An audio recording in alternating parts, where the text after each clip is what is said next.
اس تباہی سے بچ سکیں تو پلیز وقت کے رہتے دھیان رکھیں، اپنے بہن بھائیوں کو اپنی لمٹ میں رکھیں، اپنی بیوی کو لمٹ میں رکھیں۔ ہر شخص کی حدود ہیں، ان کو اس کی حد کراس کرنے نہ دیں، اور سب سے بڑی بات اپنا آپ سنبھال کے رکھیں، اپنی سیونگ لازمی رکھیں۔ وقت آنے پر کوئی بھی آپ کو 1 روپیہ بھی نہیں دے گا، یہ میری بات یاد رکھنا۔ تو سب سے پہلا اصول تو یہ ہے کہ اگر آپ چاہتی ہیں کہ آپ کا ہسبینڈ جو وہ پیسے جمع کرے، یا اس کے علاوہ آپ کا ہسبینڈ گھر بنائے، تو آپ اس کو یہ بالکل نہ کہیں کہ پیسے مجھے دو، یا تمہارے گھر والے خرچ کر رہے ہیں ان کو نہ دو۔ سب سے پہلے اس کو صرف اتنی چیز پہ مائل کر لیں کہ 1 مہینہ صرف تم اپنا پیسہ دینا ان کو بند کرو، اس کے بعد خود ان کے لچھن دیکھو گے، تمہیں خود سمجھ آ جائے گی۔ جب آپ اس کو اس بات پہ مائل کر لیں گی نا، تو یقین جانے کہ یہ جو پیسے کھا کے پیسے کے پجاری ہوتے ہیں نا، جب ان کو پیسہ ملنا بند ہوتا ہے نا، تو یہ اپنی اوقات دکھا دیتے ہیں نا۔ اگر تو وہ اس کے ساتھ مخلص ہوئے تو وہ اس کے ساتھ چلیں گے، اگر وہ ان کو کہے گا کہ میرے حالات برے ہو گئے ہیں، میں فی الحال آپ کو سپورٹ نہیں کر سکتا، اگر تو مخلص ہوئے تو ٹھیک ہے، وہ اس کی مجبوری کو سمجھ کے اس کے ساتھ چلیں گی۔ لیکن اگر وہ کھانے والے ہوئے، میری امی اکثر پنجابی میں جملہ بولتی ہیں کھاتو یار، اگر وہ کھاتو یار ہوئے نا، تو پھر وہ کبھی بھی اس کا ساتھ نہیں دیں گے، بلکہ الٹا اس کو آگے سے جواب دینا شروع کر دیں گے، اور الٹا اس کو وہ اپنا آپ دکھانا شروع کر دیں گے۔ اس طرح آپ کے شوہر کی جو عقل ہے وہ لازمی ٹھکانے آئے گی۔ سب سے پہلا اصول تو یہ ہے کہ آپ اس کو لازمی اس بات پہ مائل کریں کہ تم خود آزما کے دیکھو، میری بات پہ یقین نہ کرو، خود آزما کے دیکھو۔ دوسرا اصول یہ ہے کہ آپ اگر چاہتے ہیں کہ آپ اس تباہی سے بچ سکیں، تو آپ اپنی بیوی کی باتوں پہ یقین نہ کریں، ٹھیک ہے؟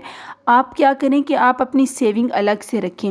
آپ اگر بیوی کو نہیں دینا چاہتے تو اس کو نہ دیں، اس کو صرف اتنا سا خرچہ دیں جس سے اس کی ضروریات تو پوری ہو سکیں، ٹھیک ہے؟ کچھ لوگوں کو میں نے دیکھا ہے وہ اپنے ماں باپ کے اوپر اپنی بیوی کو چھوڑ دیتے ہیں، لیکن یہ بہت غلط بات ہے۔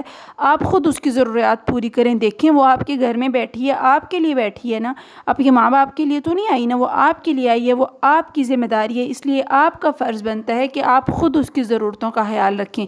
اور دوسرا، آپ گھر والوں کو بھی لمیٹڈ خرچہ دیں۔ آپ ان سے محاسبہ کریں ساری چیزوں کا کہ کہاں پر کتنے پیسے خرچ ہوئے ہیں، اور ان سے پوچھیں کہ اگر میرے پیسے یہاں جہاں لگ رہے ہیں تو آپ کے جو پیسے ہیں وہ کہاں لگ رہے ہیں۔ پلیز آپ فرما برداری کے چکر میں خود کو تباہ بالکل مت کریں۔ آپ کے ساتھ میں آگے چل کے سٹوری بھی شیئر کروں گی کہ ایک فرما بردار کا کیا حال ہوا ہے میری خود فیملی میں۔ صرف اس نے سوال نہیں کیا آگے سے۔ دیکھیں، سوال کرنے کا مطلب یہ نہیں ہے کہ آپ اپنے ماں باپ کی نافرمانی کر رہے ہیں یا ان سے لڑنا شروع کر دیں۔ آپ طریقے سے بات پوچھیں، طریقے سے تو بات پوچھنا ہمارا حق بنتا ہے نا، کہ اگر آپ کے پاس اتنے پیسے آ رہے ہیں تو آدھا خرچہ میں کروں گا، آدھا آپ کریں، کیونکہ میں اپنے بیوی بچوں کو چھوڑ کے یہاں پر آیا ہوں، اپنا کچھ بنانے کے لیے آیا ہوں۔ اگر آپ کے پاس کاروبار کے پیسے اکٹھے ہو چکے ہیں تو مہربانی فرما کے گھر آ کے اپنے بیوی اور بچوں کو سنبھالیں، یہ سب سے بڑی آپ کی ذمہ داری ہے۔ آپ کو پتہ ہے آپ مجبوری کی وجہ سے ملک سے باہر بیٹھے ہیں، تو اپنے پیسے کو پانی کی طرح دوسروں کو مت بہانے دیں۔ پلیز آپ وقت سے پہلے ہوش کے ناخن لیں۔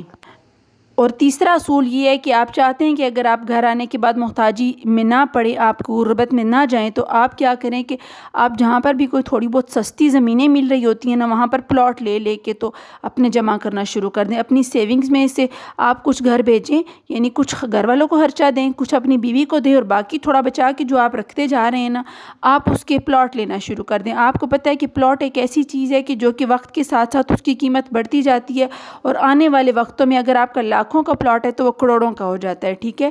اس طریقے سے بھی آپ اپنے آپ کو محتاجی سے بچا سکتے ہیں۔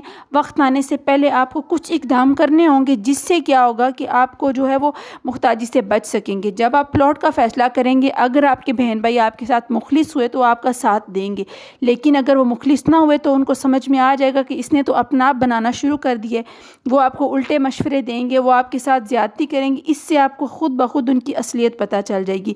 آپ باہر بیٹھ کے اپنے بہن بھائیوں کو آزمائیں۔ میں آپ سے ریکویسٹ کرتی ہوں کہ آنے کے بعد نہ آزمائیں، آنے کے بعد آپ کے پاس کوئی راستہ نہیں رہتا۔ میں نے خود اپنی آنکھوں سے اس شخص کا حال دیکھا ہے۔